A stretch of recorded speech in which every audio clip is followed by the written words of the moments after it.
story. Ayo mana kita kagak ditahu. Mana kita story water. Story water. Mana mafuta.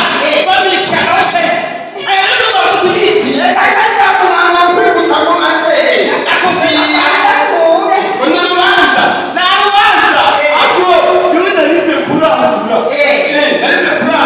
Nipe kaje no. Nipe kaje. Moruganda. Nakora. Oya.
Bubanza oye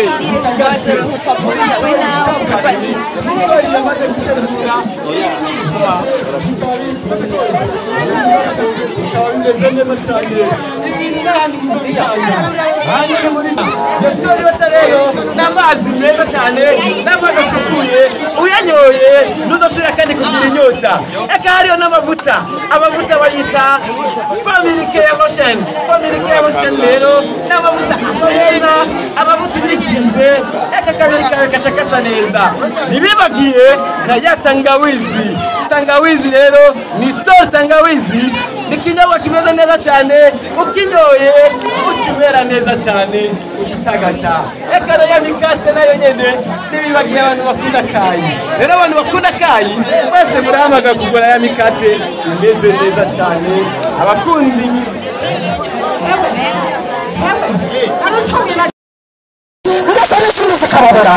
ariko muri Ford Company bazakwinjira na tomate bwoko mugezweho zimwe mu bwoko tomate kuko zizabika igihe kirekire niba rero muri Ford Company ibintu birashyushye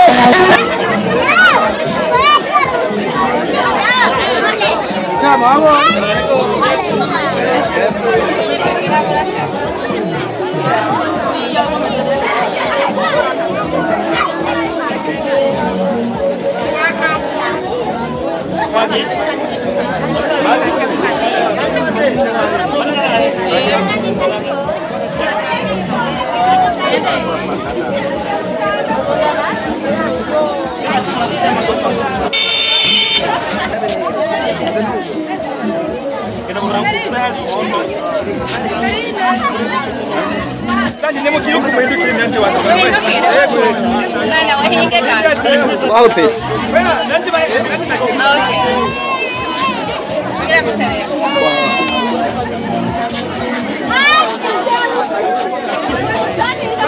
Ona kwati sana. Kwaje sana. Okay. Sandra, is that better? I'm a camera second. Vai, neka discusa. Subire. Okay, vai.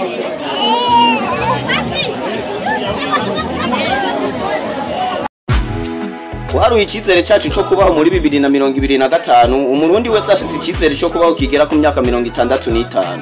Iyi ni imyaka myinshi cyane mu gihe umubiri wawe utoburi kura witaho uko bikwiriye.